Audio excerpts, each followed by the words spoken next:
Hello বন্ধুরা, আমরা আরেকটি অঙ্কের সমাধান করব। এখানে একটি বহু নির্বাচনী প্রশ্ন দেওয়া আছে যে √6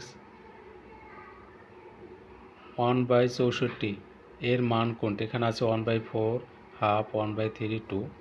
এখন আমরা এটা সমাধান করব। এখানে দেওয়া আছে 6 √1/64। এখন এটাকে লেখা যায় 1/64, আর এখানে আছে যে এই যে √6 এটাকে লেখা যায় 1/6। এখন আমরা এই 1/64কে ভাঙাবো। যেমন এখানে লেখা যায় 1/2 পাওয়ার 6 ইন্টু 1/6, কারণ 1-এর পাওয়ার কত 6, 1 হয় 2 পাওয়ার 6 64। তাহলে এখানে 6 কাটা যায়, তাহলে এখানে থাকে 1/2। তাহলে আমাদের সঠিক অ্যান্সার খ 1/2।